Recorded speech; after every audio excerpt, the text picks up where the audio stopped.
crees que somos todos iguales para la policía? ¿Crees que cuando hay una desaparición ponen el mismo ímpetu para hacer su trabajo con unos que con otros? Bueno, vamos a ver este caso y creo que al final vamos a estar todos de acuerdo en que no.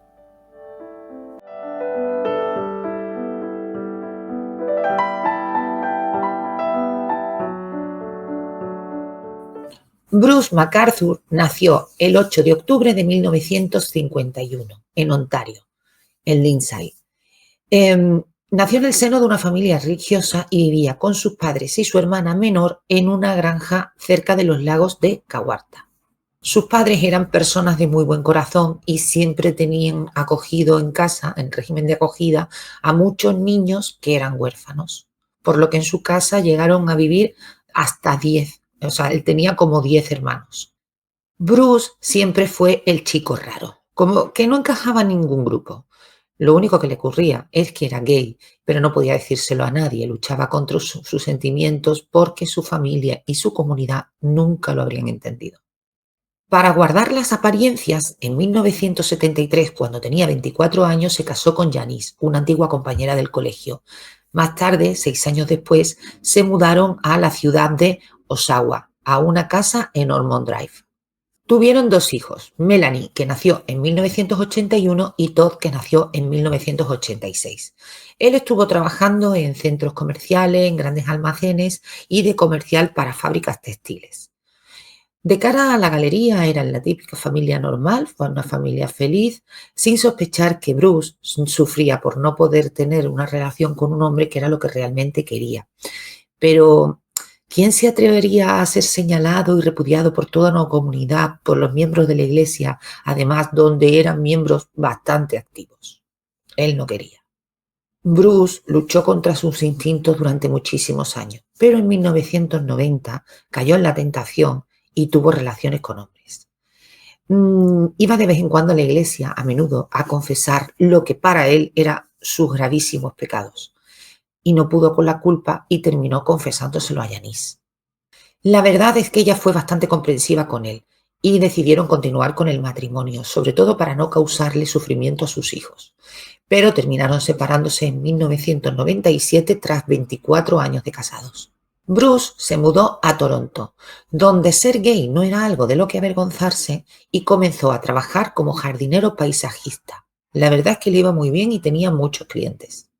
Aún así, en su trabajo no comentaba abiertamente que era gay y cuando salía de marcha no contaba nada acerca de su trabajo. Digamos que lo mantenía en 2 parcelas totalmente separadas de su vida.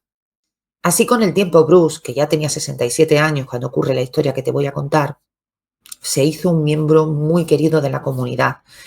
Se solía disfrazar de Papá Noel incluso para recibir la carta de Navidad de los niños de la zona. En el año 2010, la empresa de paisajismo de Bruce iba muy bien. Se llamaba Artistic Designs y tenía casi todos los jardines de las personas adineradas de la zona, de los barrios de Leaside y Mallory Crescent, bajo su servicio. O sea, él se encargaba de organizar la decoración de todo, con decoración y cuidado de todos los jardines. Uno de esos vecinos eran Karen y Ron Smith, de 66 y 78 años, para los que con el tiempo llegó a convertirse en algo más que su simple jardinero, sino que llegaron a formar una relación de amistad. Tenían tanta confianza que incluso le entregaban a Bruce unas llaves de su, digamos, de su cobertizo, ¿no? Como de su garaje, para que él guardara allí sus herramientas de jardinería. Ellos a cambio, o sea, ellos le dejaban que guardara las herramientas y él no les cobraba por el arreglo del jardín. De lo que no tenían ni idea, Karen y Ron, es de lo que iba a convertir Bruce su jardín.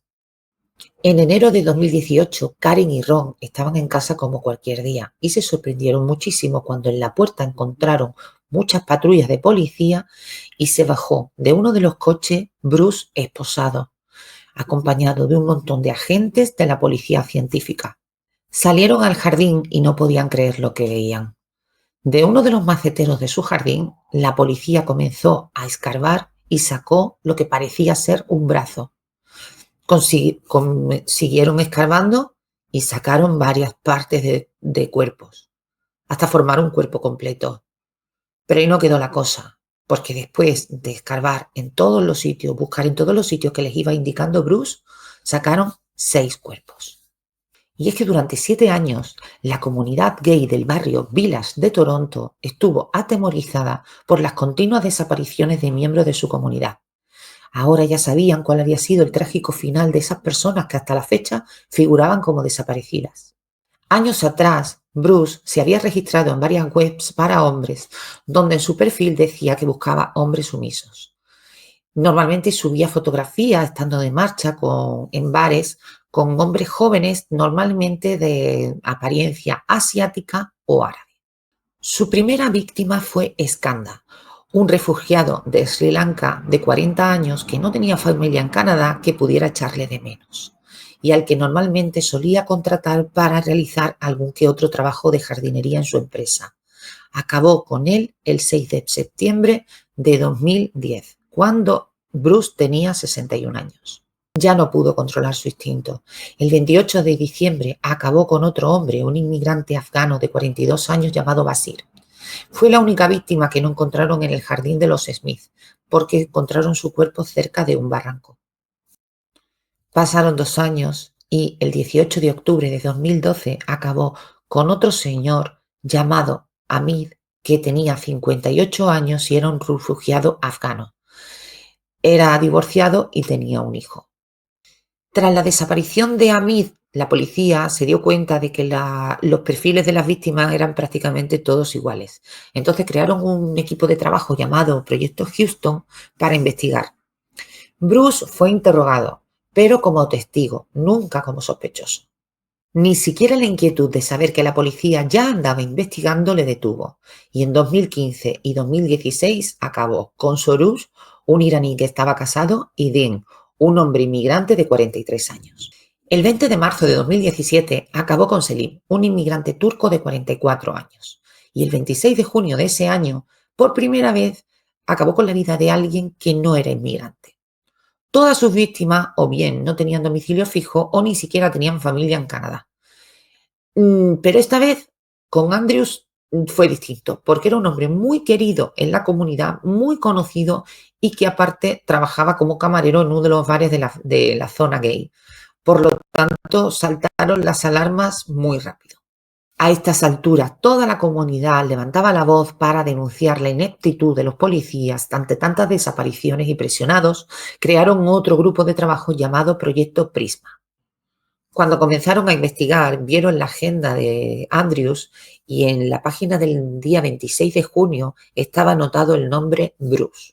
Y las cámaras de seguridad lo vieron subirse a un Dodge Caravan del año 2004. Era un coche muy habitual en Toronto, pero solo había 5 propietarios con el nombre de Bruce y del 2004 solamente uno. Comenzaron a seguirlo de cerca varias semanas, interviniendo sus comunicaciones, sus redes sociales y aplicaciones de citas. Así como fue como lo vincularon también con las otras desapariciones, con las otras 5 desapariciones. Organizaron su detención para cuando estuviera a solas con alguien y ese día llegó el 18 de enero de 2018, cuando lo vieron entrar en su apartamento acompañado de John, un hombre que estaba casado de 40 años de Oriente Medio.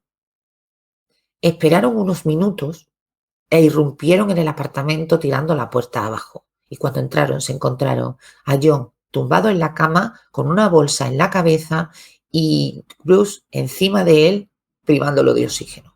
Cuando vio a la policía dejó que lo detuvieran sin oponer ningún tipo de resistencia.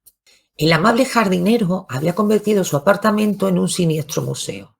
Tenía bolsas de plástico con cabellos de las víctimas, de la cabeza y de las barbas, y también tenía cientos, pero cientos de fotografías de sus víctimas ya sin vida, donde se les veía posar en posiciones íntimas. Aparte, mucha literatura de otros asesinos que, según dijo más tarde, le servían de inspiración. En su furgoneta encontraron restos hemáticos y semen con ADN de 4 de las víctimas y una barra de hierro manchada de rojo.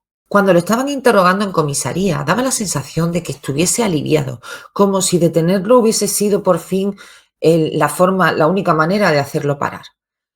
Comentó con todo lujo de detalle lo que había hecho y detalló que había acabado con 8 personas. Y les dijo a la policía dónde podían encontrar todos sus trozos. Así fue como a la mañana siguiente se presentaron en casa de los Smith. Voy a dejar por aquí una fotografía para que veas las ocho víctimas y te digo los nombres. Era Skandaraj, de 40 años, que ocurrió en 2010.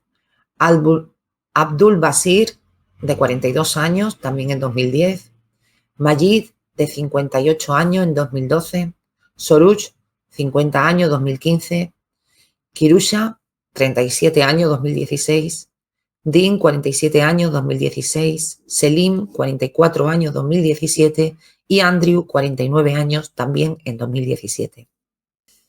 En febrero de 2018, alrededor de 200 personas se concentraron a modo de protesta y para llorar a sus víctimas. Llevaban brazaletes con las palabras amar, sanar, levantarse, recordar, y repetían la frase hoy resistimos, hoy sanamos, hoy nos levantamos, hoy, especialmente hoy, amamos. Y es que Village se convirtió en algo más que un simple vecindario. Fue refugio sanador para muchas personas que se sentían marginadas por no ser heteros. Según declaró en el juicio más tarde, que comenzó el 28 de enero de 2019, Bruce dijo que hizo todo eso para frenar su inclinación por los hombres. Lo condenaron a 8 cadenas perpetuas y no podrá salir de la cárcel antes de cumplir 25 años en prisión, por lo pronto, como muy pronto, saldrá de la cárcel cuando tenga 91 años. Este caso indignó a toda la sociedad de Toronto, pues pudieron investigar bastante más acerca de las desapariciones, pero parecían no importarle a nadie. De hecho, le tenían que haber saltado las alarmas en torno a Bruce, pero nunca lo investigaron a fondo. De hecho, hasta 2017 la policía seguía diciendo que, bueno, que no tenían pruebas para decir que esto era obra de una misma persona.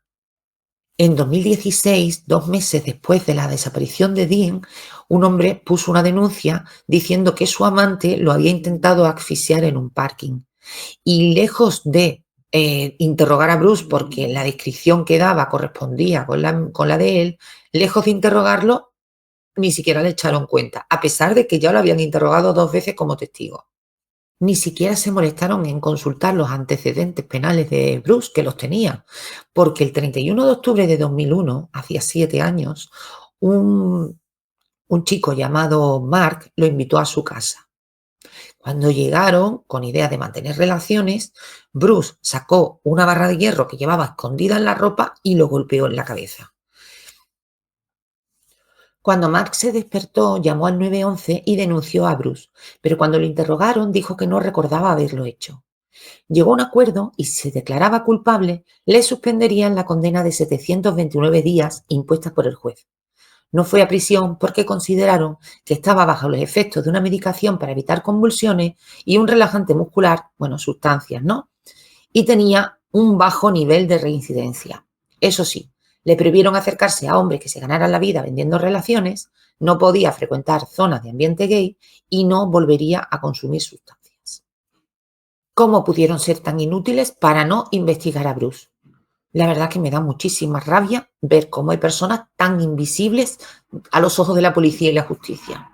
Karen, la dueña de la casa, la interrogaron en el juicio y le preguntaron acerca de Bruce y dijo, bueno, es que este hombre que estamos conociendo ahora, no es el hombre que yo he conocido. O sea, yo este hombre me doy cuenta de que no lo he conocido nunca. Ten en cuenta de que llegaron a ser amigos.